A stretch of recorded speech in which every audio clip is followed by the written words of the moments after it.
po tayo ng Bible Declaration. Diretso na po natin. Hawakan niyo po yung mga Bible niyo. I hope meron po tayong mga Bible sa kamay natin. Next time po, magdala po tayo, no? Sige po, sabay-sabay po tayo. 1, 2, 3, go! This is my Bible. I am what it says I am. I have what it says I have. I can do what it says I can do. Today, I will be taught the Word of God. This morning, I boldly confess. My heart is receptive. My mind is alert, My heart is receptive. I am excited because I'm about to receive the incorruptible, indestructible, ever-living seed of the Word of God. And I will never be the same. Never be the same again. After this service I pray, in Jesus' name I claim. And everybody will shout and say, Amen! Sige nga po sa malakas na palakpak. Para kay Lord ulit, you can sit now. Thank you so much. Okay, so sige po, start po tayo ng ating mensahe ngayon. Good morning muna po, good afternoon sa lahat po ng mga tao na nandito right now. Sa ating pong live streaming, magandang hapon dyan sa Pilipinas, sa Dubai, sa Alain. Thank you so much for watching us. At dito po sa mga Abu Dhabi na hindi nakarating. At salamat sa inyo na nakarating kayo. Palakpakan mo kayo katabi mo, sabihin mo salamat, nandito ka ngayon. Ayan, thank you so much po, thank you so much. Ang ating LRC Pilipinas, Davao and Tacurong at San Francisco, California, thank you so much for the live streaming. No? Salamat po. Right now, meron tayong 93 katao po na nanonood sa live streaming po. Palakpakan po natin ang ating mga kapatid na nasa live streaming. Okay, now, this morning po is napaka-simple lang po yung mensahe na ibibigay ko sa ating lahat. Okay? Again, this is another, hindi po inspirational, but instructional messages po. Na alam po, lahat po tayo makaka-relate. Amen? Sino sa inyo excited na marinig yung message ni Lord ngayon? Okay? Tandaan niyo po, the reason that I live religion and establish my relationship to God is because I want to go in heaven one day. Kaya po sinimulan ko kayo kanina ng ganyung salita. For me and my family, after this earthly life, na kami po makarating sa heaven. Tandaan niyo po, salvation is individual. Sabi mo sa katabi mo, salvation is individual. Tama? And today, I would like to start this message po by letting you know na i-remind tayo lahat na dito po sa LRC, meron po tayo sinusunod na standard. Sabihin nyo nga, standard. Meron din tayong process. Sabihin mo, process. Meron din tayong system. Sabihin mo, system. Ang isang church po na walang process saka system at walang standard, tandaan nyo palagi, magulo yan. Hello? Magulo. Bakit po ang airport, kahit na punong-puno ng tao, kahit na ang daming eroplano lumilipad, walang gulo? May system. May sistema, tama? Pipila ka, yung passport mo, ilalagay mo roon, titimbangin yung gamit mo, kahit bago ka sumakay ng eroplano, titignan pa yung gamit mo kung pwedeng dalhin o iwan na lang, tama po ba? May mga sistema tayo susundin. Meron tayong standard na kailangan nating gawin para po yung mga tao po ma-process natin at gumanda yung buhay nila ng paganda. Sino gusto rito gumanda yung buhay? Amen. Wala naman magpe-pray ng Panginoon, gusto ko po makulong, gusto ko po yung mga anak ko mapasama. Meron ba gano'n? Lahat tayo gusto natin mapaganda buhay natin. Tama mo ba? Amen. So ito pong message si Lord ngayon, very practical lang. Gusto nating maranasan yung kaluwalhatian ng Diyos sa buhay natin. Tama? But after this life, tanungin kita, alam mo ba kung saan talaga ang punta mo? Alam mo na ba? Ikaw ba 100% nakasama talaga sa pupunta sa langit? Natahimik sila lahat. Tama?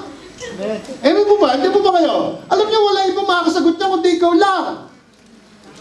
Wala po ibang makakasagot niya, hindi ikaw lang. At wag mo sasabihin hindi mo alam. Naku po, yan na nakakatakot, yung hindi mo alam. Matagal mo, ganyan taong ka na, ganyan edad ka na, hindi mo pa alam kung saan ka pupunta. Dapat alam mo na yun. The reason why there is God is for you to go home with Him one day. Hello, alam niyo mo sinasabi ko? Hindi ka basta-basta i-bless ng Panginoon. Ang gusto niya muna, makasama ka niya sa langit, pero ikaw ang gagawa nun. Naisip niyo po sinasabi ko, alam niyo po ba nung na-born again kami noong 2002, umuwi po kami ng Pilipinas in 2005. 2005, tama, kasi muna ako nun Pinuno ko muna yung sarili ko ng Word of God. Hindi mo pwedeng babanat ako sa nanay ko na hindi ko alam sasabihin ko. Tama po ba? Ang sabi ng nanay ko, anong kulto yung pinasukan mo? Tama, kasi hindi naman siya nagbabasa ng Bible. Tama po ba? Hindi niya alam yung sinasabi ko. So, pagdating po ng 2005, nag-aaral talaga ako, binasa ko ng binasa ang Biblia, at pag uwi ko, doon ko po isineryo katotohanan sa kanya. Huwag na huwag niyong pabayaan ng nanay niyo na mamatay na hindi niya alam ang katotohanan. Diyos ko po, wag! Kasi pumupunta ng hell yun, eternity. Ang salvation po hindi about 7 sacraments. Hindi po. Eto, nandito po lahat, oh. Kaya kailangan mo ng training. Kaya kailangan ma-process ka. Kaya kailangan dumaan ka sa standard. Kaya kailangan daanan mo yung system. Otherwise, nag-church ka lang dyan, 5 taon ka na dyan, pag may nagtanong sa'yo, sis, ilang taon ka na sa LRC? 5 taon na po. At talaga, pag namatay ka, saan punta mo? Hindi ko po alam, si pastor lang may alam. Dapat alam mo na yun. Tama? Dapat confident ka. Pastor, I'm going to heaven with the Lord Jesus Christ one day. Why? Bakit? Kasi po narinig ko eh. Mali na naman. Tama? Why? Because I accepted the Lord Jesus Christ as my God and my personal Savior. Yun ang rason, kaya mo punta ng langit. Yung ginawa niyang pagpapapako sa cross, pinaniwalaan mo. Tinanggap mo sa buhay mo. Tinanggal mo yung relihiyon, nakipagrelasyon ka. In fact, when you read this, ang Panginoon po hindi nagbigay ng relihiyon sa tao. Ang nawala po, relasyon. At kaya po ang Diyos nagkatawan tao kay Jesus, nagpapako sa cross para ibalik ang relasyon. Hindi po relihiyon. Wala pong relihiyon na ibinigay ang Diyos sa tao. Tandaan niyo po yan. Akala ko po na mamamatay akong Roman Catholic, dito ako pinanganak, dito ako mamatay. Well, I'm talking about myself. Hindi kayo, ha? Myself. Yun po yung sabi ko dati. Pero kinain ko lahat yung mga sinabi ko. Kasi po, sobra-sobra pa lang napakagandang basahin dito. At ang dami ko natutunan nung nagbasa ako dito. Sabi po ng John 8:32, you shall know the truth, and the truth shall set you free. Kung gusto mo manatili sa isang malaking kamangmangan, ikaw na lang. Hindi ako sasama dyan. At lahat po na nagbasa nito, nabago ang paniniwala. Tama? Kaya nga po dito sa church na to, we declare the Word of God. Pinagdadala po namin kayo ng Bible. At huwag po kayo masanay dito sa Bible apps. Kasi pag tayo nasanay sa Bible apps, okay? At nalobat yan, at sinabi ko sa'yo, nak, pakihanap mo nga yung Book of Genesis. Anong page po yun? Bakit? Kasi nasanay ka sa pindot eh. Yung pagpindot mo, lalabas na yung verse. Dito po tayo masanay. Buksan mo to, dito ko magbasa. Tama? Hindi ko po sinasabing masama yun. Pero po walang holy phone eh. Meron holy Bible.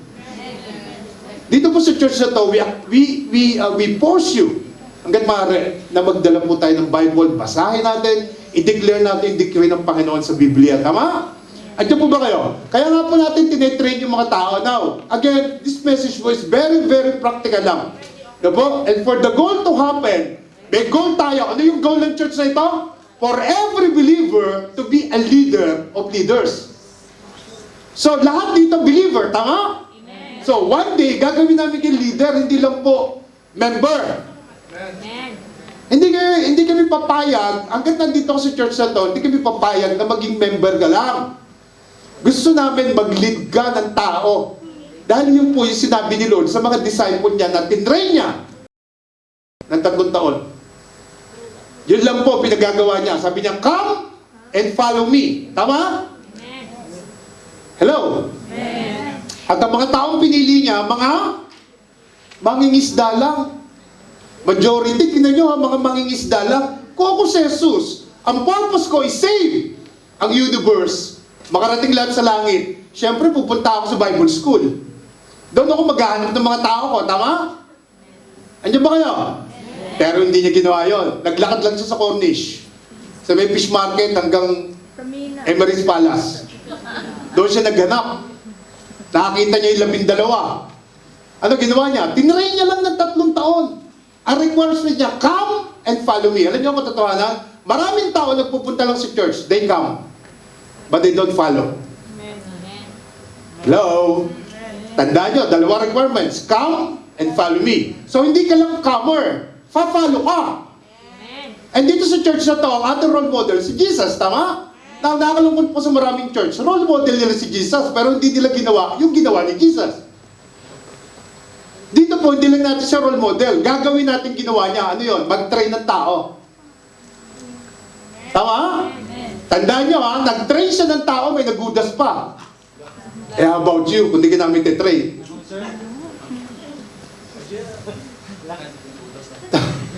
Tama po ba?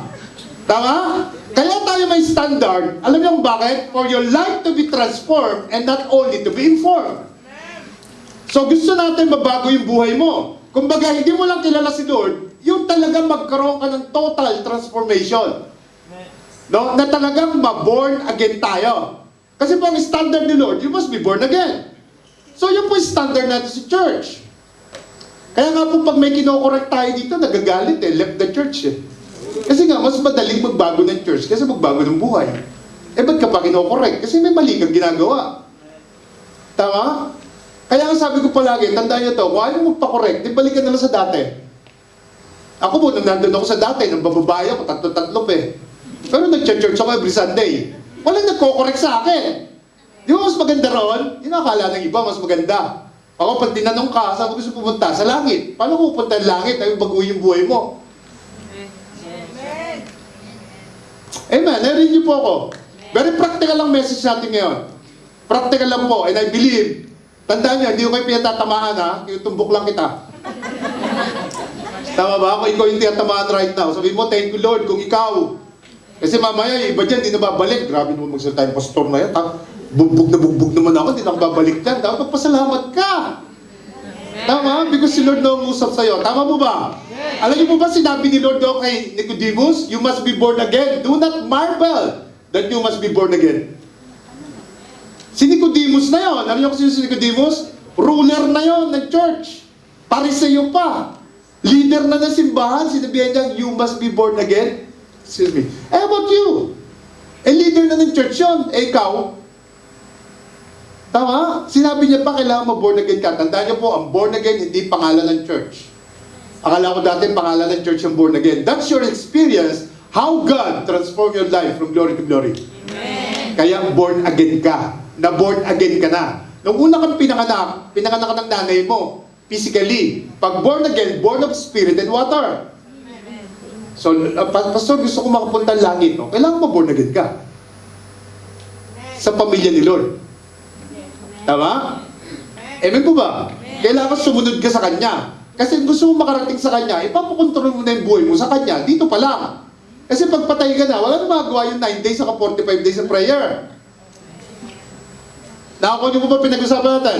So may standard tayo. So number 2, bakit tayo may process? Because life transformation is not possible if there is no process to follow.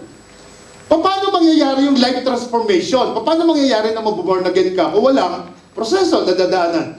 Dadaan po tayo sa mga trainings, gaya na sabi ko kanina, para po mabago yung buhay mo and your life will never be the same again. Makikita mo how your life will transform from glory to glory. Ipoproseso ka, dadaan ka sa process. Dito po sa church na to, dumadaan sa process. Tama? Ipoproseso ko po, no? Kumbaga, paggawa ng cheese, dadaan ka sa machine para maging cheese ka. Tama? Amen. Parang di na ako yung sinasabi ko Pero practical lang po ito sinasabi ko sa inyo. Okay? Now, last, meron tayong system, sinasabi ko kanina. And the system will guarantee that your faith will continually grow according to God's will and not our will. Tama? Sa will ni Lord. Kaya nga po, meron tayong chinecheck na mga buhay. Kapag meron pagkakamali, i-correct natin. With love. Tama? Eh yung iba, ayaw magpa-correct. Nagagalit sila. Bakit ka nagagalit? Inaayos lang namin yung buhay mo.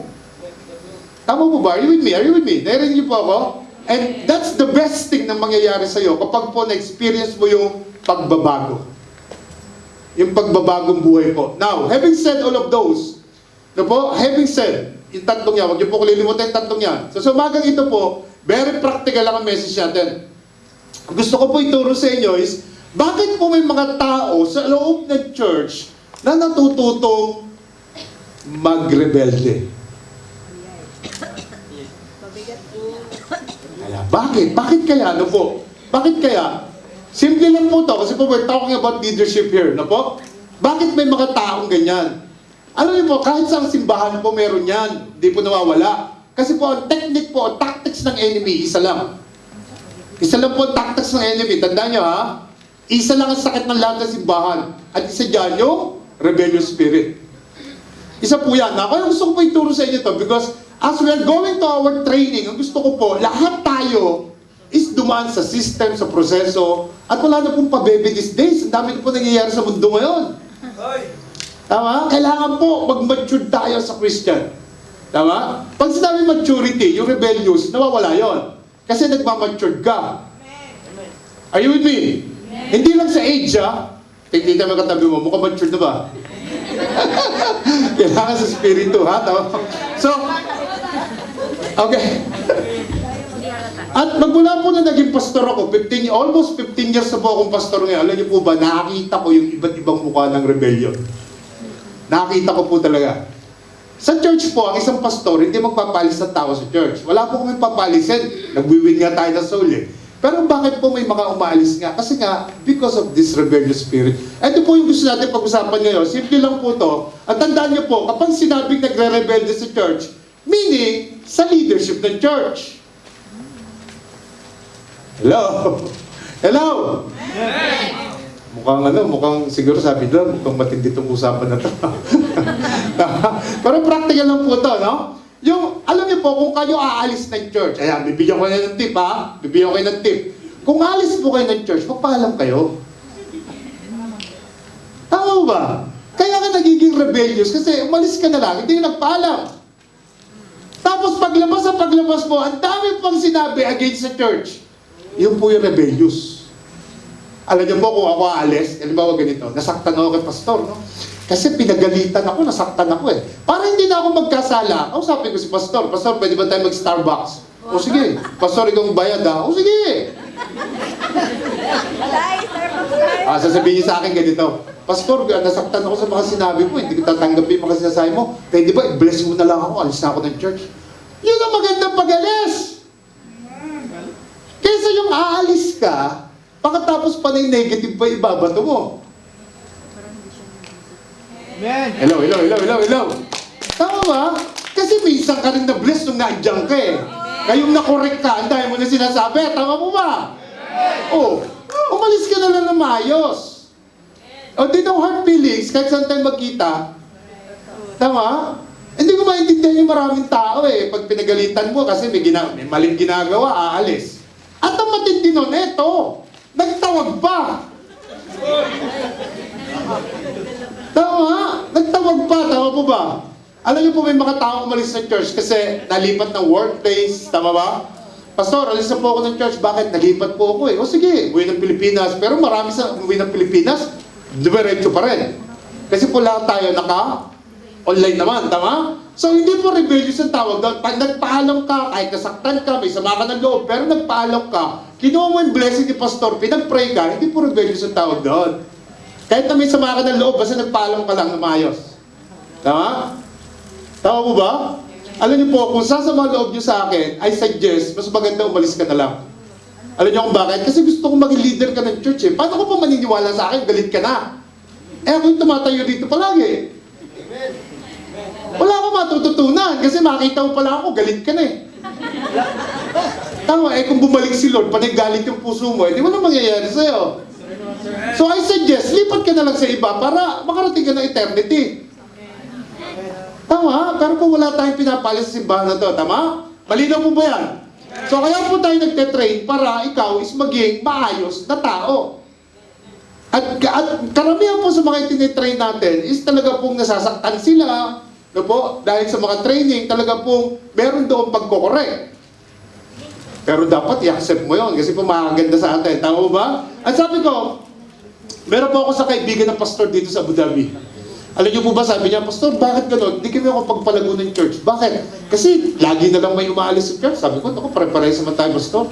Hindi naman ikaw. Hindi lang naman ikaw. Talaga namang ganda may spirit na ganyan sa loob ng simbahan. At kaya ko po ito sinasabi, I don't want you to have that kind of spirit. Kaya ko po pinapakita sa inyo to, huwag po kayong magkaroon ng ganung spirit. At alam niyo po ba, sabi ng Bible, kapag ikaw is rebellious, parang ka raw witchcraft. Rebellion is as simple as witchcraft. Alam niyo ba yung witchcraft? Pangkukulam. Kapag daw ikaw isang rebellious spirit, witchcraft ka raw. So isang tao daw na may spirit of rebellion is parang mangkukulam. Pag sinabi pong witchcraft, alam niyo witch? Ano ibig sabihin ng witch? Ha? Swangers. Mga swangers yan. Okay? Ngayon, pag tinanggal mo yung crap, ano yung sabihin ng crap? Ang mga switch po, yung mga witch na yan, mahilig po yung mag-crap ng istorya. Tama? Mahilig po sila mag-crap ng istorya. Mga character yan.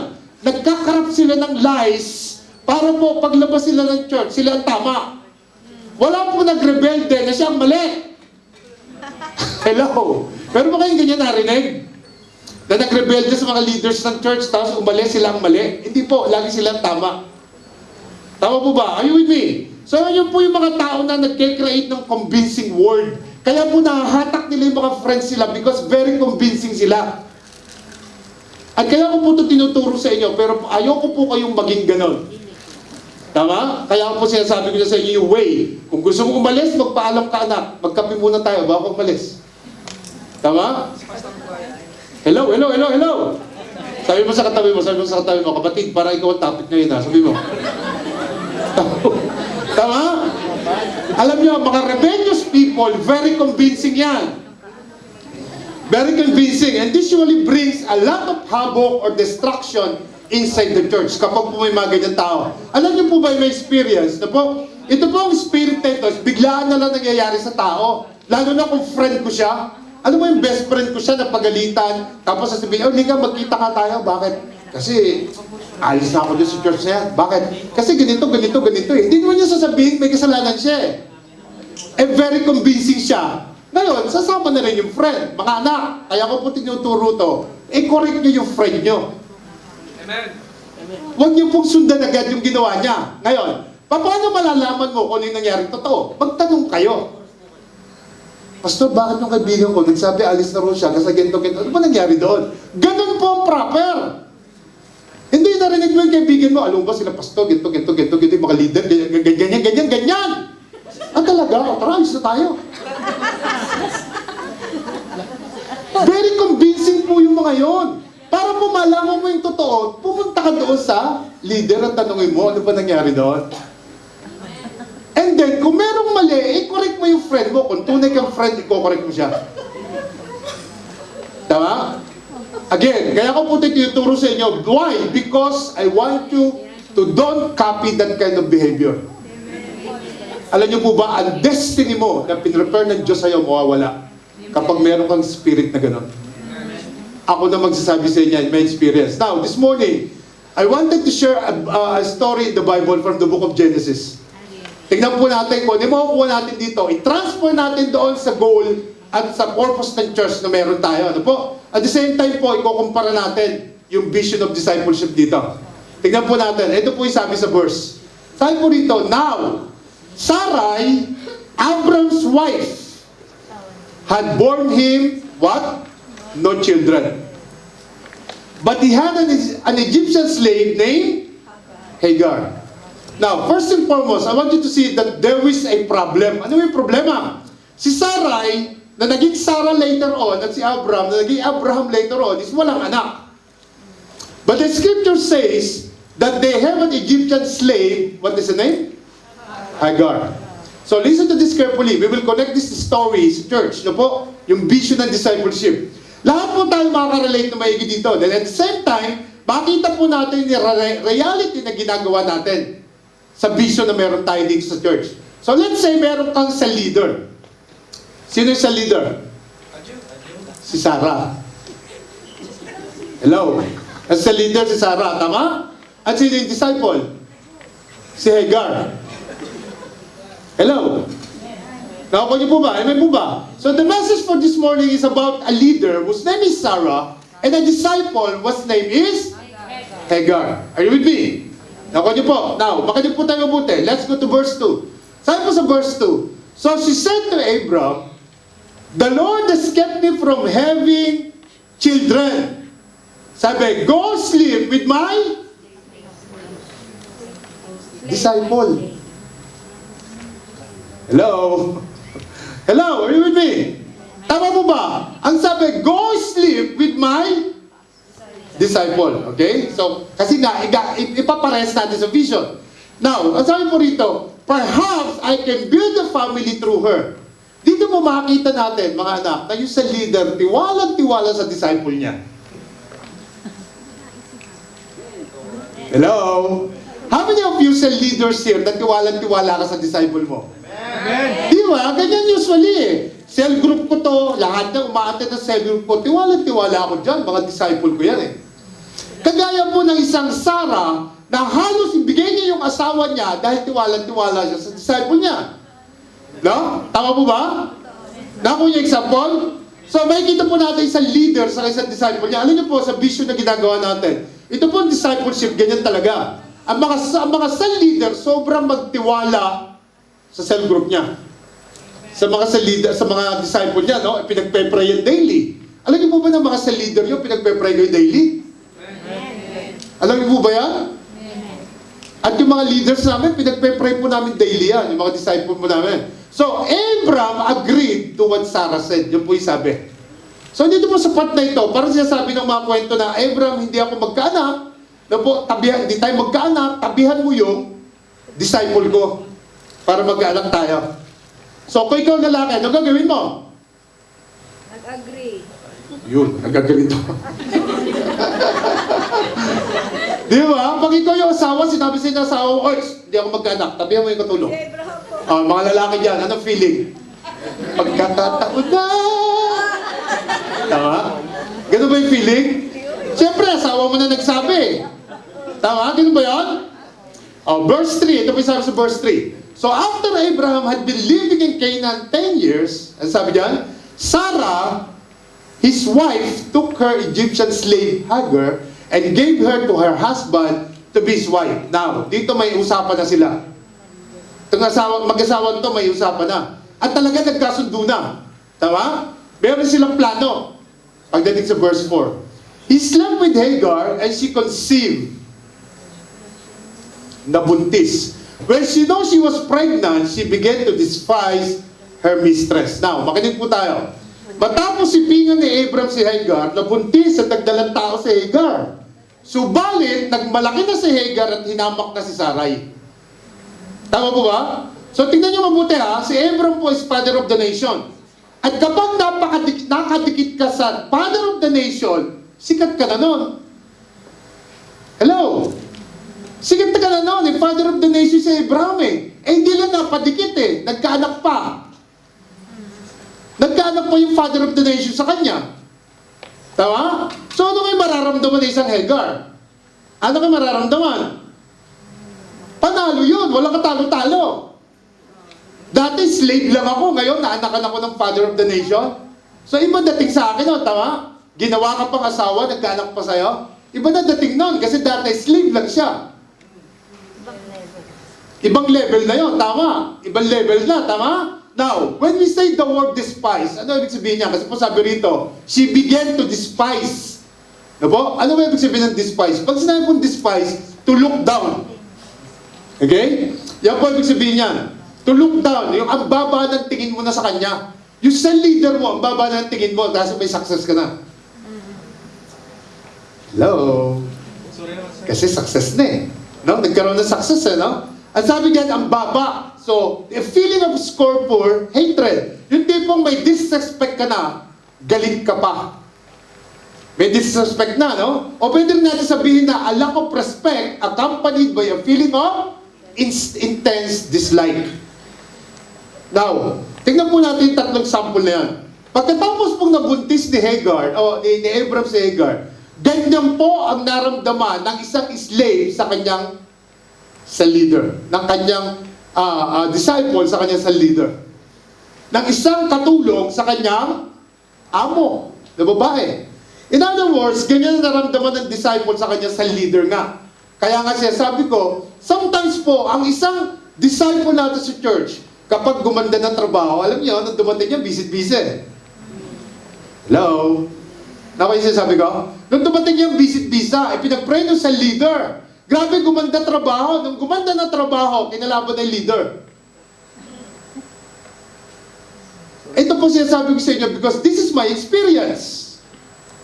Experience ko po to. Now in the following verse po, we will notice a change. May nakita po tayong change. Tingnan niyo po sa verse 5. Then Sarai said to Abram, you are responsible for the wrong I am suffering right now. Patay na. Sabi niya kanina, tabihan mo, ngayon may problema na, may kasalanan sa Abram na. Hello, nakita niyo po ba?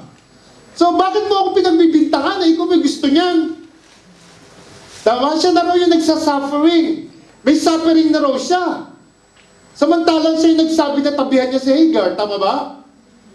Lako yung ibig sabihin? Siya nagsabi noon, ngayon responsible na raw siya sa kanyang suffering.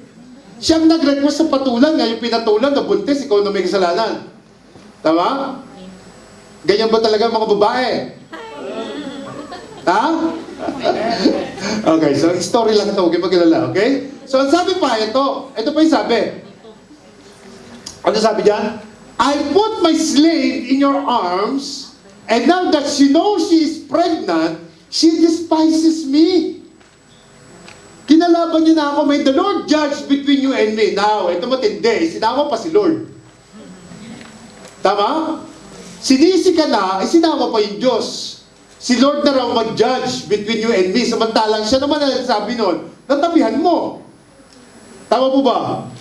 Siya nagsabi na tabihan, ngayon sinama pa si Lord. Now, pagdating po sa verse 6, ito po yung sabi, your slave is in your hands, Abram said.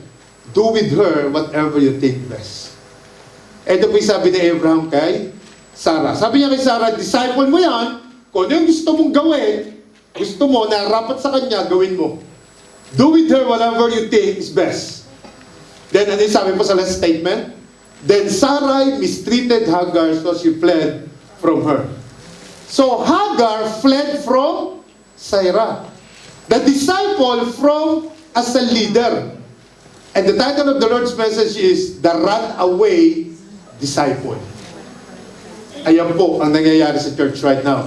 Ito po is inspired by the message of our mentors, Bishop Oriel, no po? This message, no po, I want to share to you, kasi po, maganda po ito message to, kasi po sometimes, ang mga tao po sa church, kapag po nagkakaroon na ng success, at gumaganda na yung trabaho nila, gumaganda yung posisyon nila, at yung kanila sa leaders na iwan na lang na waitress o cashier sa isang restaurant, iba na yung tingin nila. Hello, nakuha niyo po ba ako? Hindi lang po sa leader, kahit sa pastor. Ang dami po na experience sa ganyan. Ang dami po. In fact, meron pong isang nangyaring rebellious dito na rebellion na nangyari. Alam niyo po ba ang dinala niyang tao, 60 katao? 60 katao po. Alam niyo kung bakit? Paano niya dinala? Dati po kasi yon, 3 beses niya akong i-deny sa flat nila. Hindi niya ako pinapasok kasi una na-bless yung asawa. Wala pa tayong church noon. Cell group pa lang. Alam niyo po ba na nung pumunta ako sa bahay nila, 3 beses niya po akong dininay. Nung pang-apat na, nung nag-exit sila sa Dubai, pinatira ko doon sa bahay sa Dubai, na-bless po siya, umatid ng church, and then na-born again sa madaling salita. Visit-visa lang siya noon. Gumanda yung trabaho, engineer po yun eh. Gumanda yung trabaho, lumaki sweldo talaga, nakabili ng kotse. Aba, ang tingin sa akin, ganyan na lang oh. Ganyan na lang talaga po. And would you believe na sinabihan niya ako na, Pastor, yung mga tinuturo mo, hindi na bibligal. Grabe, no? Grabe po. Hindi na rin bibligal. Kaya umalis sila ng church. At ang mabigat to, nagsama na 60 katao. Ito yung mabigat. Lahat po na isinama niya, hindi alam ba't sila umalis. Hello? Naku yung ibig sabihin, ito yung kinukwento ko sa inyo, na niyagad ka nung cell group leader mo, umalis kayong lahat, pagkatapos hindi mo alam ba't ka umalis. Alam niyo paano ko napatunayan yan? Yung isang kasama niya roon, is kasama ko na po sa Dubai. Deacon pa lang ako, head ng evangelism, kasama ko na siya sa Dubai. Lumipat siya ng Abu Dhabi. Pagdating ko ng Abu Dhabi, pastor na ako noon, nakita ko siya. Sinama ko sa church. Ang sa leader niya, yung nagkakot. Ngayon, nung umalis sila, nagkita po kami after how many months, nagkita kami doon sa kanyang pinagtatrabuhan. Kasi po, ano yun eh, sa mga sakyan, nagsiservice, no po. Nung nakita niya ako ron, dinala ko yung sakyan ko, alam mo, tanong niya sa akin, Pastor Bob, oy, dito ko pala nag-work? Opo. Bakit po nawala kayo sa church? Ang tanong sa akin, ba't daw ako nawala? Paano nawala? Eh kasi po, umalis na po kami ng church eh. Nagpalit na po kami ng church, wala kayo eh. Yun po yung mga tao walang training. Kasama ko na siya sa Dubai, hindi niyo man lang ako tinanong. Tama? Kasi umalis sila eh. Ito po sinasabi ko sa inyo mga anak. Kung meron po mga tao na magre-rebel sa leadership ng church at pagkatapos po niyakag kayo, magtanong muna kayo sa pastor, bakit kayo aalis? Bakit ka niyayakag? Ang nangyayari po kasi, dahil sa pag-alis mo, yung plano ng Diyos sa'yo, mawawala talaga. Amen. Tama, ba't hindi mo tinanong? At ang tanong, ako raw yung nawala. Hindi ako nawala, ikaw ang nawala.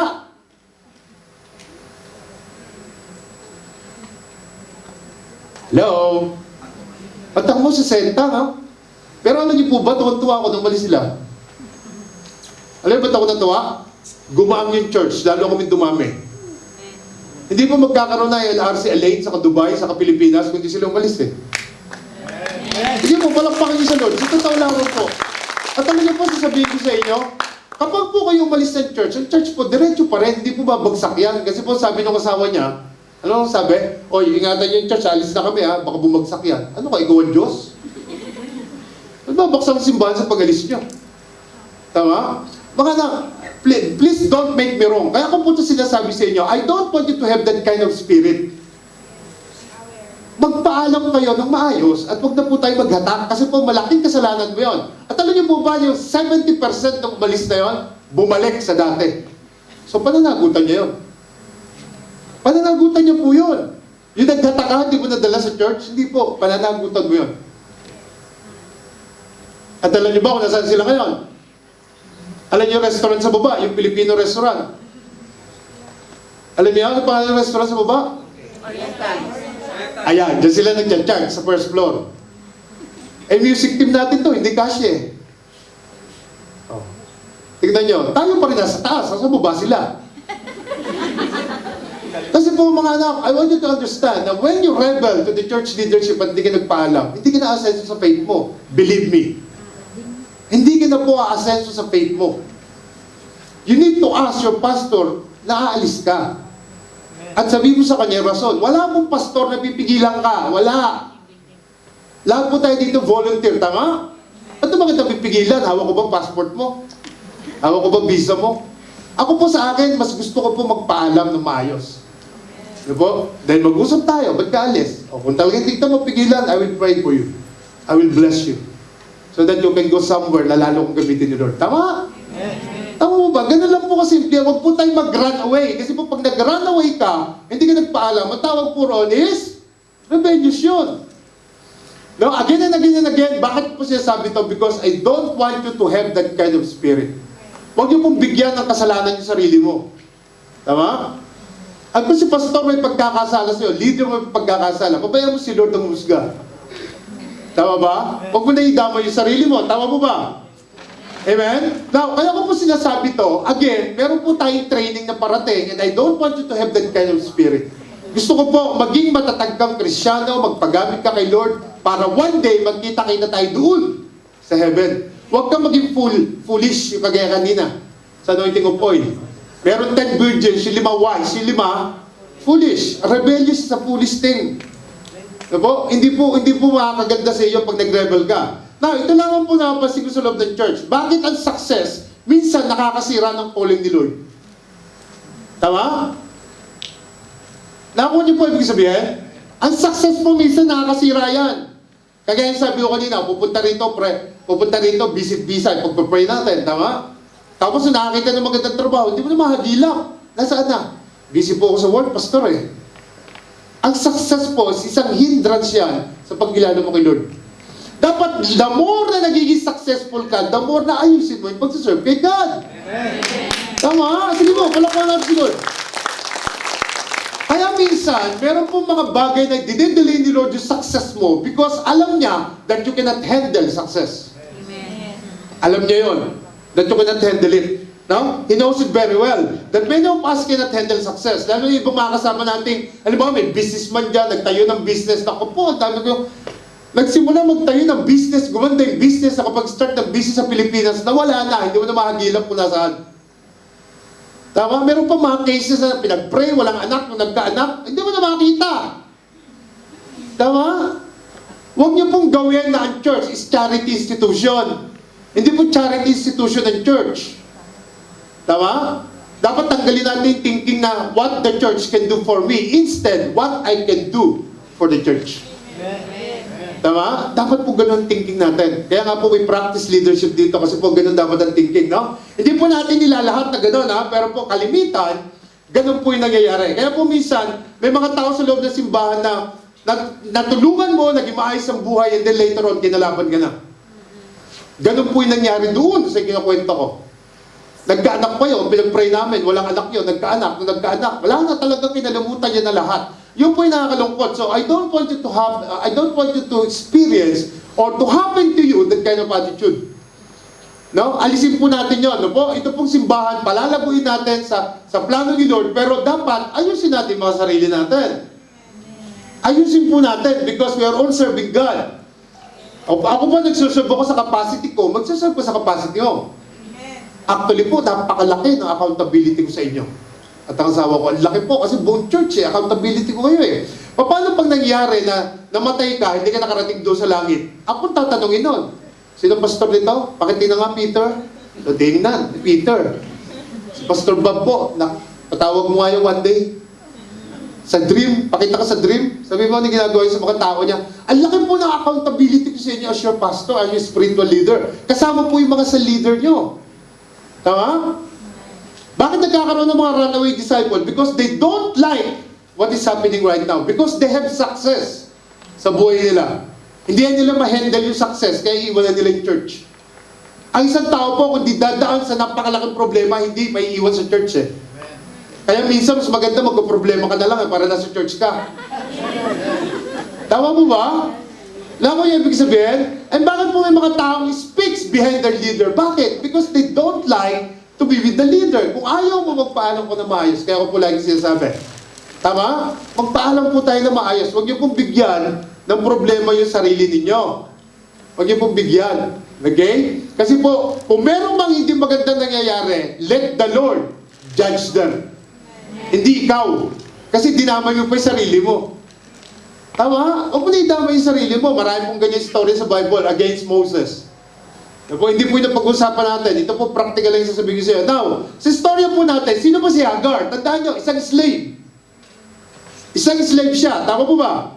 Sino ba si Sarah? Master. Master niya. Sino nagbigay sa kanya ng opportunity para mabuntis? Eh di ba si Sarah?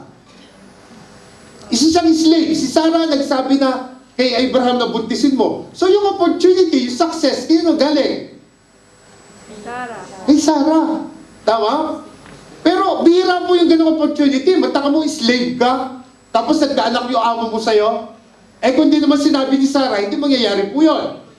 So ang nagbigay ng success sa kanya, kung titignan yung mabuti, is yung Sarah, ano po, yung kanyang master. No? So how come rebellious people come to someone for help, and after someone gives help, kakalabanin mo na yung nagbigay ng help sa'yo. Aatakihin mo na yung nagbigay ng help sa'yo. Tama? May na-experience mo kayong ganyan? Meron po bang ganyan? Kaya kailangan matutunan natin that little success should always lead you to continually submit to your leader. Dapat po, nagiging successful ang buhay mo, dapat lalo kang dumikit sa leader mo. Amen. Tama? Ang Panginoon po, hindi bababa para ayusin ang buhay mo. He will put someone in charge of your life para po gumanda ang buhay natin. Itetest ka ng Panginoon, patuloy dyan. So ngayon po, hindi pa nararamdaman. Pero pagdating ng success, baka maramdaman mo yan. Kasi po, 80% nangyari po yan. Sa 80%. Buting 20%, andito pa rin, matatag. Lalong binibless ni Lord yung mga buhay nila. Tama? Palakpakan mo kayo sarili mo, kayo yun. Tama po ba? Tandaan niyo po, successful life will happen to you if you will continue to honor yung authority na ibinibigay sa iyo ng Panginoon. Tama?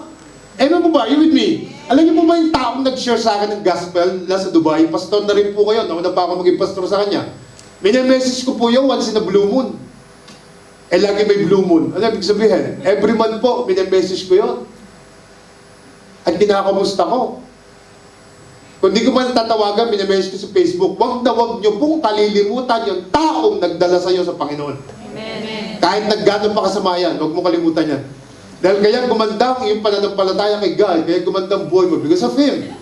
Because of her. Tama?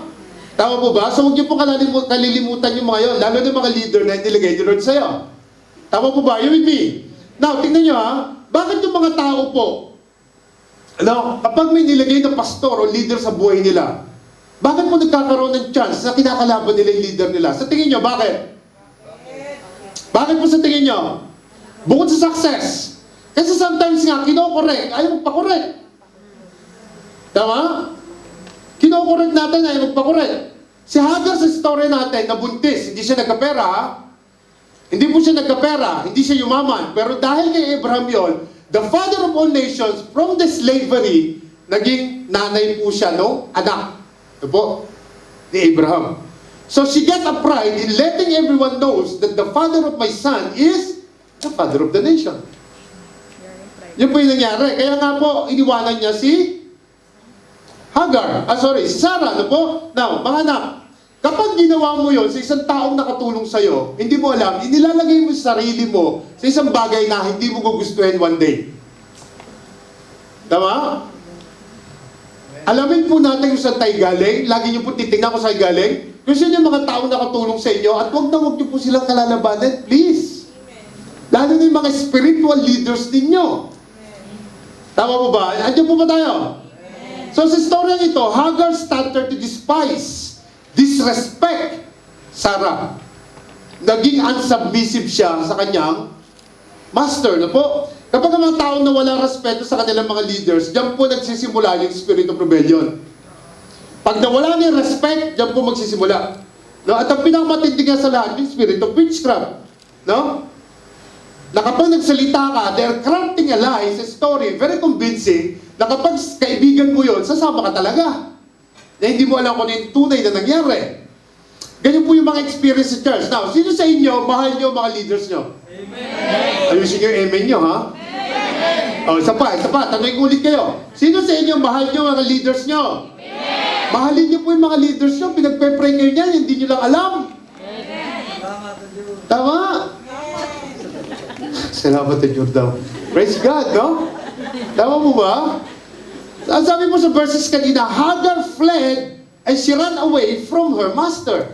Yun po yung sabi. Ngayon, kasama pa sa cell group mo, nagsama ka pa, nung umalis ka, nagyakag ka pa. Diba? Ganyan po yung nangyayari. Now, tandaan nyo ha, one day, without your expectation, kagaya ni Hagar, magra-run away disciple ka rin one day. Pag hindi mo tinandaan itong turong ito, because rebellion leads to run away spirit. Wala po nag-rebel sa church na naiwan. Lahat po yung umalis. Diba? At sa akin pong experience, tandaan niyo po, lahat po nang umalis na hindi nagpaalam ng maayos, hindi na po nag-grow ang kanilang spiritual life.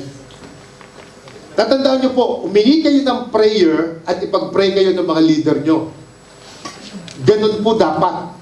Para po maalalayan ka, saan ka mo pupunta? Kasi umalis ka roon, wala namang problema, magpa-pray ka lang, huwag kang umalis na masama ang loob mo. Are you with me? Tama mo ba? Dahil wala namang ginagawang masaya sa'yo, gusto lang maging maayos ka. Tingnan niyo po, bakit may mga taong lumilipat na ibang simbahan? I mean, yung mga hindi nagpapaalam kasi may sama ng loob, nagalit, di ba? Bakit po, sa tingin niyo? Kasi nga, yung correction, bukod sa success, nakokorek ka, itinatama yung buhay mo, pinagsasabihan ka, o nasaktan, o hindi lang napansin sa banyo ni pastor, nag-let the group na. Bakit? Immaturity po eh. Immaturity, kaya nga may standard, may process, meron po tayong system na dadaanan mo. Para malaman mo lahat yan, na ang rebellion po is hindi maganda para sa'yo. Tama? Yung training po, ang laki po na itinuro sa amin yan. Na bago po talaga yung pananaw namin. Inihanda ako para maging pastor. No po, nung naging pastor po ako, dumaan ako ng training na yon, ang dami ko po lalong natutunan. Sobrang dami ko pong natutunan. Baka naman iniisip mo, kasi pastor ka eh. Bakit? Piling ko ba maging pastor ako noon? Nakaupo rin ako dyan one day, nagbubuhat din ako ng drums, nagsiset up, at hanggang ngayon, ako pa rin nagsiset up. Tama? Wala po na bago, because all of us is a servant of God. No? Jesus came here not to be served, but to serve. So bakit naman ako pagsisilbihan? Di ba kailangan pagsilbihan? Lahat tayo servant. Tama ba? At wala pong puwang sa buhay natin na rebellion. Sa nangyayari po ngayon, hindi na kailangan. Kailangan po focus na tayo lahat. Pag mature tayo, kilalanin natin si Lord para pag bumalik siya, kasama ka sa rapture. Huwag mo pabayang maiwan ka, ha? Kasi pag naiwan ka, tandaan nyo, kanya-kanya yun. Kanya-kanya po ang rapture. Pag bumalik si Lord, kanya-kanya. O pag namatay ka, kanya-kanya ang salvation. Hindi pwedeng, hindi, nandun ako sa church na yun, bless na bless ako ron, makakarating ako sa langit. Hindi. You need to do something on your own. Kaya nga po meron tayong church para matuto ka ng mga bagay na dapat mo matutunan. Tama? Importante po yan. Now, sabi ko po rito, tingnan po natin yung nangyari doon sa verse 7 after Hagar left. Tingnan niyo po. Sabi po, the angel of the Lord found Hagar where? Near a spring in the desert. It was the spring that is beside the road to Shur. Now, ito si Hagar po, nung nag-run away siya. Saan daw siya nakita? Sino daw nakakita? Hindi po tao, kailangan angel eh. Kasi kung tao lang, sometimes hindi nakikinig. Kailangan po ng angel. At saan siya nakita? Sa disyerto. Sa wilderness. Sa wilderness po siya nakita ng angel. Now, tandaan niyo po tandaan niyo po buti.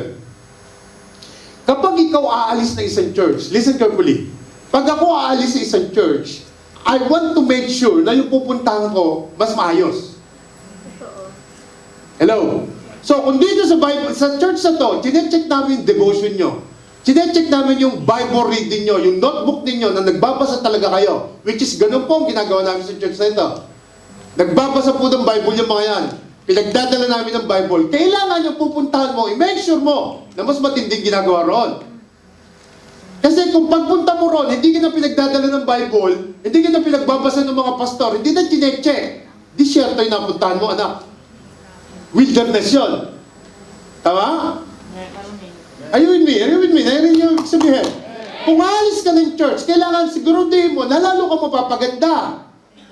Na lalo magle-level up yung faith mo, hindi yung maglalaylo ka. Tama? Baka pag alis mo, naglaylo ka na, umaattend ka na lang, dati leader ka na, nagagamit ka na ng church. Tama? Amen. Are you with me? So tingnan niyo po ito, nakita siya doon sa disyerto. Kung kayo po'y magre-rebelde sa church, siguraduhin niyo po na hindi sa disyerto punta niyo. Siguraduhin niyo na mas maganda ang pupuntahan mo, tama? Kung aalis ka rin lang, dapat doon ka pupunta sa mas maayos, mas maganda, mas lalo magle-level up at sasabihin mo, tama, itong napuntahan ko dahil sobrang ganda ng faith ko right now. Pero kung nawala, dati ka na nagde-devotion, weekly, nasa cell group ka, nawala ka, atin ka na lang kung gusto mo, hindi. Disyerto, inapunta mo. At tingnan nyo rito, tabing kalye pa, doon siya nakita. Doon po siya nakita, sa road to Shur. So yung pag-alis mo, dapat hindi disyerto, hindi wilderness, mas maganda yung pinuntahan mo. Kasi po, sabihin ko po sa inyo, ang isa nagre-rebelde, sa totoo lang, hindi niya alam kung saan siya pupunta. Ako magsasabi sa inyo yan. Once na umalis ka ng church at nagrebelde ka, hindi mo alam kung saan napunta mo. Tama? Tama po ba? Tingnan niyo sabi ng angel kay Hagar. And he said, Hagar, slave of Sarah. Grabe, no? Napakamin naman itong angel na to. Pinaalala pa na slave ako talaga. Pwede naman sabihin na, Hagar, ba't nandiyan ka? Di ba dapat ganon? Hindi, pinaalala pa na slave ka. So dito po, tingnan niyo mabuti, ano nangyayari dito? Hindi na-expect ni Hagar na ipapaalala pa ng angel kung sino siya. Ibig sabihin, Hagar, dati ka lang slave. Tama? Ngayon, pinuntahan kita rito. Tama? Hindi niya na-expect eh. So pinuntahan siya. Bakit? Bakit? Sana tinawag mo na lang ako Hagar, tinawag mo pa ako slave. Eh bakit? Kasi sabi ni angel dito, kasi sa konting success, nag-rebelde ka na agad eh. So pinapaalala ko lang sa'yo, na slave ka lang. Tama? Bakit? Kasi po sometimes, kapag ang tao may success na, nakalimutan niya kung sino siya. Tama ba? Nakakalimutan yung mga taong tumulong sa kanya. Nakakalimutan niya kung saan siya galing. Amen? Amen mo ba? Tama ba? Kaya dito nire-remind siya. Now, siguro ito si Hagar, ang buong akala niya, na-promote na siya. Pero hindi, sa mata ng angel, slave ka pa rin. Tama? Kahit na anong success meron ka, anak, sa mata ng Diyos, kailangan servant ka pa rin. Tama ba? Kahit na sino ka pa, servant ka pa rin. Ang attitude mo is still a servant. Nothing is looking, hindi ka titingin doon sa mga taong maliit sa tabi mo. Hindi mo sila titingnan maliit. Tama? Kahit sino ka pa. Kahit anong success, kahit anong business, kahit anong ganda na ng bahay mo, ang laki na ng sweldo mo, na-promote ka na. Tama? Sabi nga, one day, pare-parang sukat lang ng lupa ang pupuntahan natin lahat. Isang sukat lang, ganun na, rectangle lang, doon lang tayo lalagay. Tama mo ba? So you don't need to use your success para maliitin yung mga taong tumulong sa'yo. Tingnan nyo, may dalawang question yung angel sa kanya. Number 1, where have you come from? Tinanong siya, saan ka galing? So the angel is reminding him or her, saan ka galing? Pinapaalala, slave ka lang. And the second question is, where are you going? Yan po yung tanong. Tama po ba? Saan ka pupunta? Dalawang tanong lang ang tinanong ng angel sa kanya. Pero tingnan nyo, kailan ang sinagot niya. Yung una, pwede mo sagutin, I'm running away. Eh yung pangalawa, where did you come from? I'm running away. From my mistress Sarah, she answered. Pero yung pangalawa, where are you going? Wala siya sagot. Lahat muna nagre-rebelde, totally, hindi nila alam kung saan sila pupunta. Tama? Hindi po nila alam, wala silang plans. Basta umalis lang sila. Hello. Nakuha niyo po ibig sabihin? Dito po, sinagot niya yung number 1, I'm running away. Pero wala siyang may sagot sa question number 2. Kaya doon siya natagpuan sa desert, doon siya natagpuan sa kalye. Bakit? Rebellion will make you run away from your leaders and pastors. Then you can say you are free. Oh, free na ako. Grabe, wala na ako dyan sa church na. Malis na ako. You will rejoice sa simula. Pero in the end, nasaan ka? Nasa disyerto, nasa tabing kalye pa. Tama? Ngayon, sinasabi ko lang to because, again, kung aalis ka na isang church, siguro hindi mo mas maganda ang pupuntahan nyo po. Na mag-go-grow ka lalo, magagamit ka lalo ni Lord, na yung salvation mo sigurado. Ano po? Amen po ba? Amen. And I will pray for you na maging magandang pupuntahan mo. Kung magpapaalam ka, kung di ka nagpaalam. Tama ba? Amen.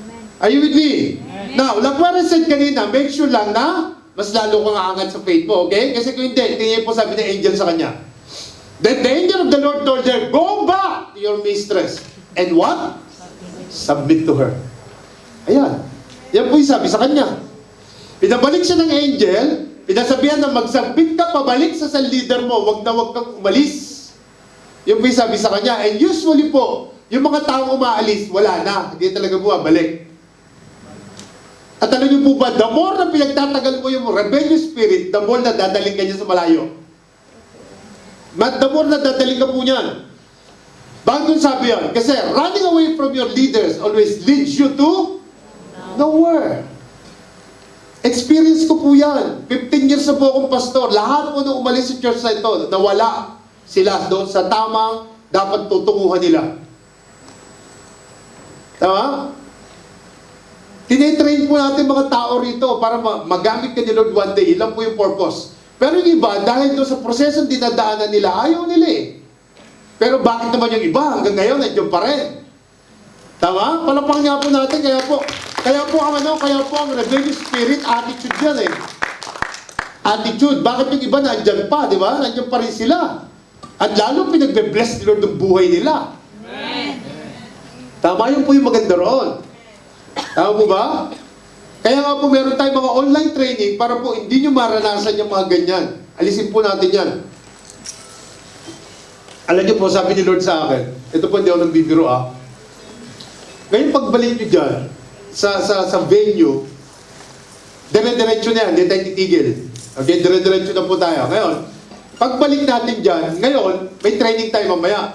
Kaya ko po kayo, sineshare ng ganito, very practical lang, walang lalim, very practical lang. Bakit? Kasi po, para hindi mo ma-experience yung ganyan.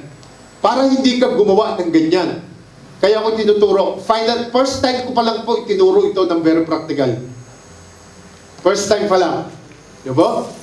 So sa paglago po ng simbahan, mga anak, di ba? Sa paglago ng simbahan, at paglago mo sa Christian, wag niyo pong papakarapin na magkaroon ng ganyan spirit. Di ba? Yung aalis ka pero hindi mo alam kung saan ka pupunta. Tama po ba? Are you with me? No? Ang Diyos po, tandaan nyo, hindi bababa sa langit para maging maayos ka. Bibigyan kanya ng mga spiritual leaders for you to be trained, for you to go up to the next level of your faith. Na magamit ka roon, na mas magandang magamit tayo. It's a privilege to serve God. Lagi niyo po tatandaan. It's a privilege to serve God. Yung makilala mo lang siya, hindi enough yun. Yung makilala mo siya, pagkatapos mapagsilbihan mo siya. Kasi yun po yung purpose. Ba't tayo nag-i-exist sa buhay na ito? To serve the only God na pupuntahan natin one day. Tama? Lahat po tayo uuwi doon one day. Practical lang po lagi yung sinasabi. Tingnan nyo ha. Ako yung Diyos sa limbawa na nakaupo sa langit. Gusto mo makarating sa kaharian ko? Eh di kilalanin mo na ako ngayon. Simple lang po yun. Ang lahat ng tao gusto nilang makarating ng langit. Pero ayaw na lang kilalanin yung hari na nakaupo sa langit. Ayaw na lang kilalanin. At kapag may mga taong ipinadala yung hari para sa'yo, para ayusin ang buhay mo, kinakalaban mo pa. Yun po yung nakakalungkot. Hindi po naintindihan ng iba yan, no? Kaya po may mga nagre-rebelde from their leaders because they don't understand that these people are sent by God to them. Ngayon, kung di mo gusto yung ugali, again, magpaalam ka ng maayos. Huwag mo kalabanin, mga anak. Tama?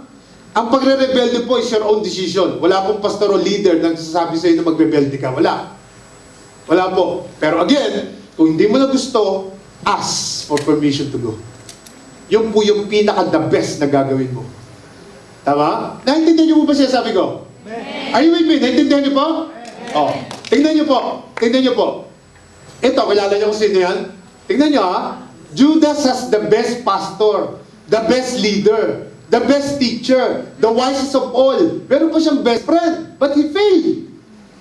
Ang problema po, hindi leadership na kung saan ka nagpupunta, yung attitude mo. Tama? Si Jesus na yung pastor niya, si Jesus na yung leader niya, si Jesus pa yung nagtuturo sa kanya. So ang problema ba si Jesus o yung attitude niya? Di ba yung attitude niya? So ganyan po yung nangyayari. Kapag hindi po natin binago yung attitude na meron tayo, kaya kailangan ma-born again ka. Kailangan maging matured ka na Christian. Kailangan po matutunan mo yung tinatawag na humbleness at humility. Tama? Hello, narinig niyo po ba ako? Kinalaban niya pa, oh. Pinagkanalo niya pa. Nag-rebelde pa siya, si Jesus na yun. So, sino may problema? Leadership ba o ikaw? And don't forget that the moment you rebel against your leader, you run away from them. That's the moment you cut away your God-given destiny. Yun na po eh. Nandoon ka na dapat eh. Dapat nandoon ka na. Alam niyo po ba yung unang-unang pastor na nakilala ko?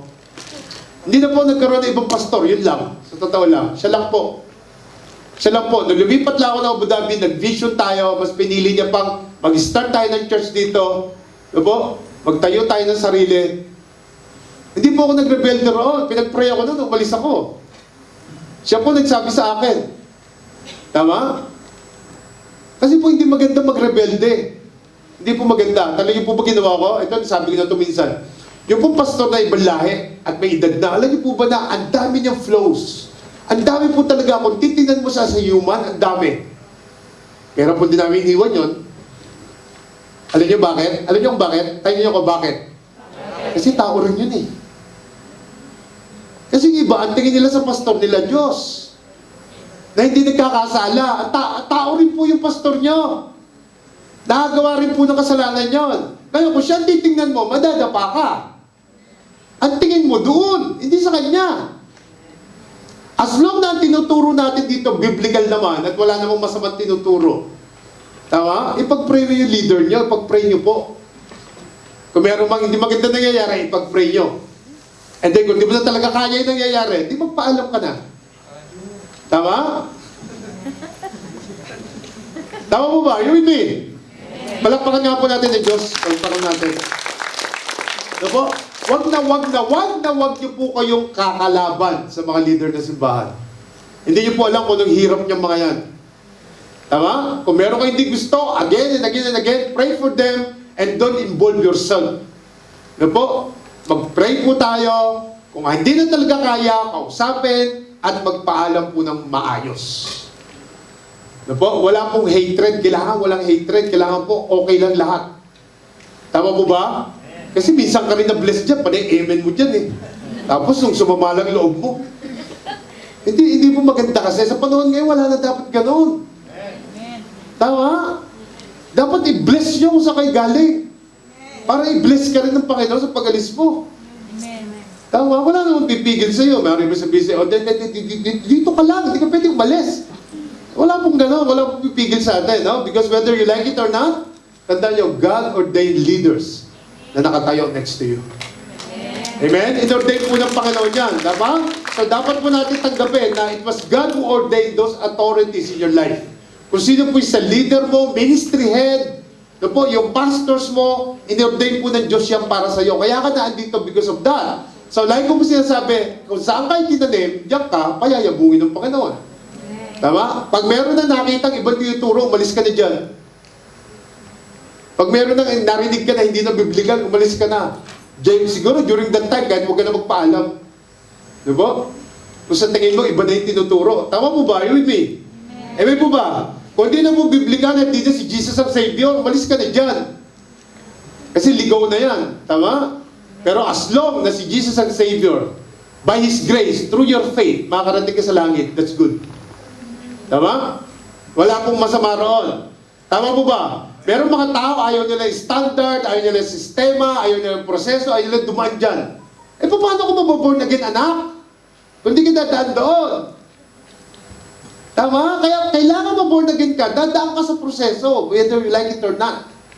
Kung gusto makarating ng heaven, dadaan po tayo. Tama? Kasi sobrang galing ng... So, sometimes pag may dumating sa church, no? Sabi niya, Pastor, alam niyo ba na galing po akong Pilipinas? O talaga? Magaling po mag-gitara, Pastor. Magaling. Talaga? Subukan niyo ako, Pastor. Then, process ka muna. Ano pong process? Daan ka muna sa process. Attend ka ng training, di pagkatapos sa training, lalagay ka namin. Hindi, Pastor, magaling ako eh. Ay, saan ba ka pumunta? Kasi daw walang process. Kasi po dito, may process talaga. Dadaan po tayo sa process. Tama? Yun po yung ginagawa natin. Kasi po, tandaan niyo po mga anak, kapag nga isang church, walang proseso at walang standard at walang sistema sinusunod, ako na magsasabi sa inyo yan, ang gulo niyan. Hindi niya, mayroon mga ibang church, magaling lang mag-gitara, music team na. Hindi napansin yan? Tama? Kaya nung minsan hindi napansin, napagalitan, umalis na, galit pa, nang umalis. Pero nga pumunta rito, magaling daw siya kumante. Sabi, music team na raw siya, kanta raw siya, sabi namin, process ka muna ba? Umalis. Oh.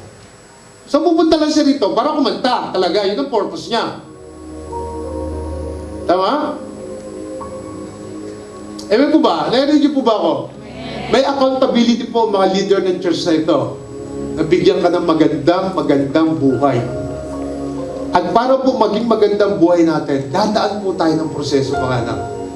Dadaan po tayo ng proseso. Tandaan ninyo, the process will help you para po maging maayos yung iyong pananampalataya as a Christian. Para sabihin mo talaga kahit kanino na naniniwala ka kay Jesus at sa yung Diyos mo. Alam ko bakit may Holy Spirit, alam ko kung ano yan. Alam ko kung sino tatawagin ko in times of my needs. Kilala ko ang Diyos sa pinagsisilbihan ko. Then, doon mangyayari maturity sa buhay mo. Ngayon, kung walang proseso po, hindi po mangyayari yan. Tama? Ngayon, tanongin ko kayo, totoo bang mayroong mga Judas sa church? Laksan nyo, totoo bang mayroong mga Judas? Totoo po yan, marami po.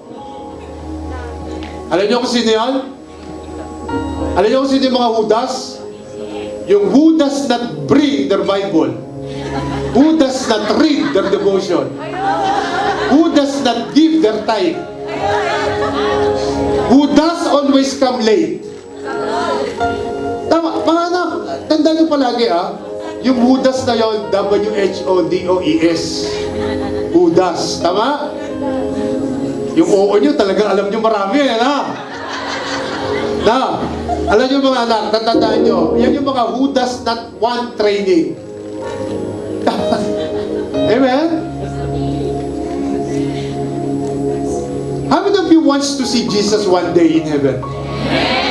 Mga anak, it's time for you to train. Mag-training po tayo. Alam niyo, one day kung magka-training ka lang, one day ikaw magbibigay ng training. Ang sarap po nun. Ganun po nangyayari sa church sa ito. One day ikaw iti-train, one day ikaw na magbibigay ng training. Nakikita mo yan. Ganun po ginagawa namin dito because we want everybody to be a leader of leaders. All believer must be a leader of leaders.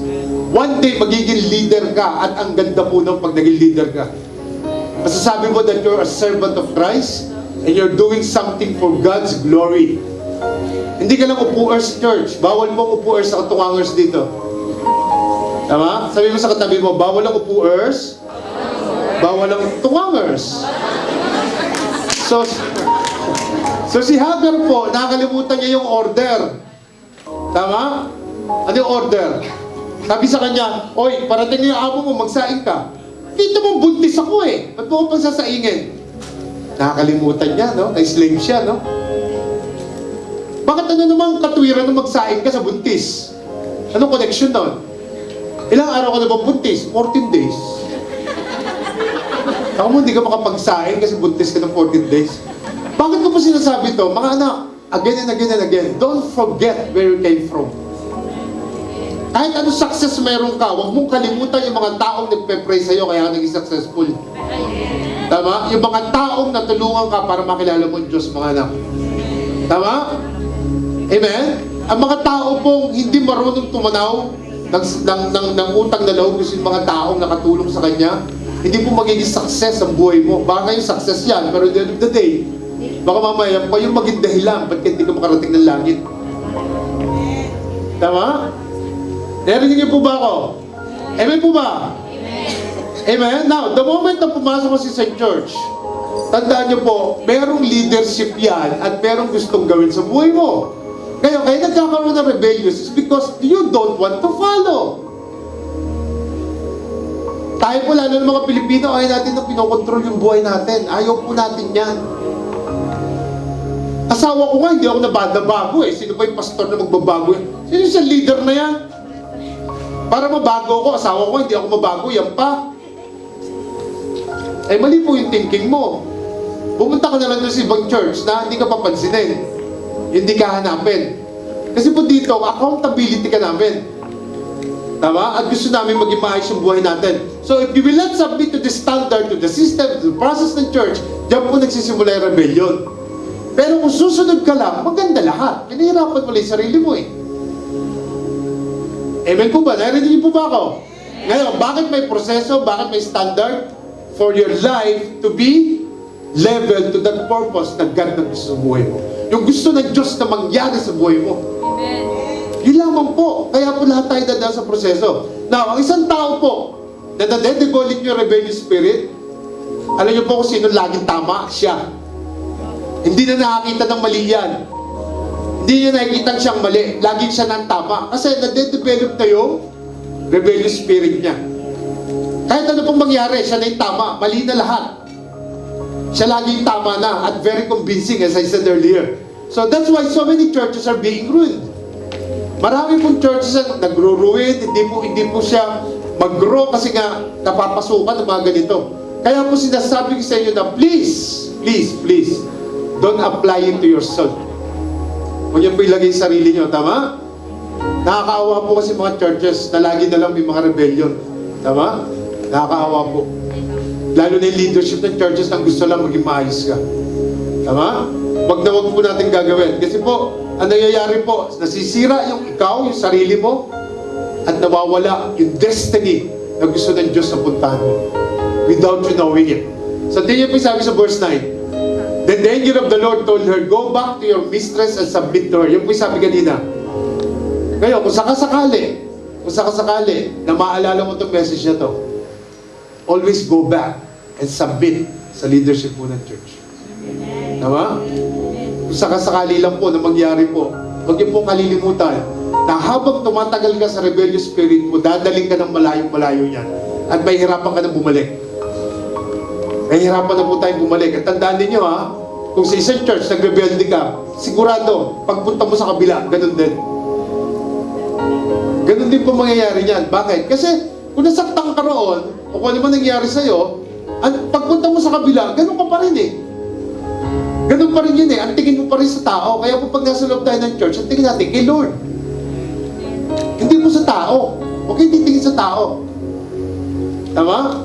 Ang tingin po natin kay Lord. Lahat po tayo kay Lord titingin, kay Lord tayo po-focus.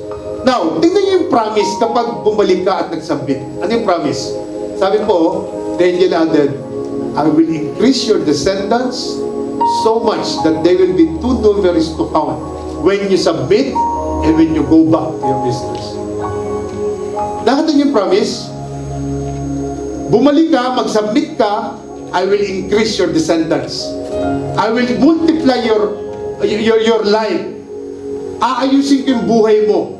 Pagagandahin ko lahat sa'yo. Magmumultiply ka. Gaganda ang business mo, gaganda ang buhay mo, ahaba ang buhay mo, gaganda ang trabaho mo, magkakaroon ka ng multiplication, madadagdagan ang sweldo mo, ang benefits mo, bumalik ka lang, mag-submit ka. Yan po yung ibig sabihin niya. So much that they will be too numerous to count. This is a clear promise of multiplication. Kapag po walang rebellious spirit sa church, nagmumultiply po yan at lalago ng lalago sa bahay. Tama? Amen. Are you with me? Amen po ba? Now, tingnan nyo, the promise of fruitfulness and multiplication are for those people who learn how to submit. Amen? Mag-submit po tayo. Sino sa inyo gusto mag-multiply? Mag-multiply ang life mo. Sino sa inyo gusto maging fruitful? Mag-increase ang benefits mo sa trabaho mo? O, meron lang pong key. Isa lang ang key. Stay with your leader and submit with them. Yun ang po ibig sabihin niya. Yan po yung sabi ng angel sa kanya.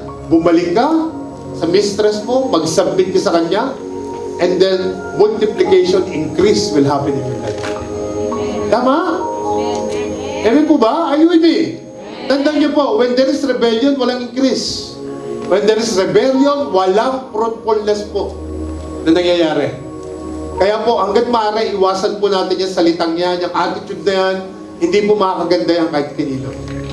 Kung may problema ka sa leader mo, talk to her or talk to him. Diba? One-on-one. Huwag po tayong matatakot palaging kumausap sa tao. Huwag po tayong matatakot. Kasi po, it's secret love. Ano sabi ron?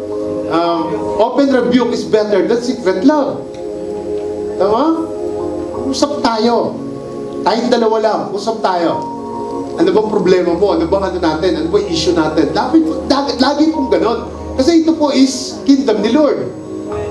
Tama? Mas maganda po usap tayo. Di ba may kasabihan na kung mag-usap tayo ng tapat, magsasama tayo ng maluwag. Di ba? Yun ang sabi. So, usap tayo. Ano bang problema? Diretsuhin mo.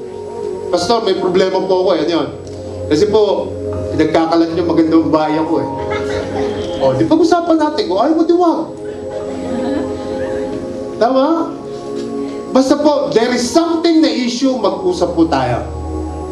Pag-usapan po, lahat na pag-usapan. Kasi po, nagkakaroon ng hindrance eh. Sa halip na mag-i-increase tayo, nawawala eh. Kasi nga mayroong mga ganung attitude tayo. Kahit po sa trabaho, sa office mate mo, sa flat, sa loob ng flat, ito po. Tama? Pinaka-the best po is mag-usap. Tanggalin po natin mga attitude of rebellious. Tama? Amen po. Amen po ba? Are you with me? So, gusto ko sabihin sa inyo today, do not be a runaway disciple. Sabi mo nga sa katabi mo, do not be a runaway disciple. Sa kaliwa. Doon sa kabilang side, sabi mo, do not be a runaway disciple. Okay? So, bago po tayo mag-close, again, very simple message lang po to. Pagbalik natin next week, babalik din sa mga inspirational na messages. Kaya ko lang po itinuro to sa inyo, pero po, para po, huwag nang maulit-ulit. Diba? Sabi po minsan ni Brother Boyan, si Brother Boyan po, by the way, ulitin ko po sa inyo ha, pinakamatagal na po sa church yan. Wala pa pong church, andito na yan. Palakpakan nga po natin siguro sa Boyan, Brother Boyan. Ay po, tayo nga, Brother Boyan. Come on. Ayan, no? Alam na alam niya po ang lahat ng nangyari sa simbahang ito. Alam mo, sabi niya, pakailan ko sa inyo dyan. Basta ako magsaserve ako kay God. Wala akong pakailan. Kung gusto yung umalis kay lahat, basta ako magsaserve kay God. Tama? Yun po yung sinasabi niya palagi. Because all we are serving here is God. So kung may mga issue dyan na alis kayo, ba't sasama niyo pa ako? Gusto yung umalis kayo. Basta ako magsaserve ako kay God. Tama? Aalis ka, saan ka pupunta? Sa ibang church, ano gagawin mo ron? Magsaserve din kay God. Oh, ba't umalis ka pa?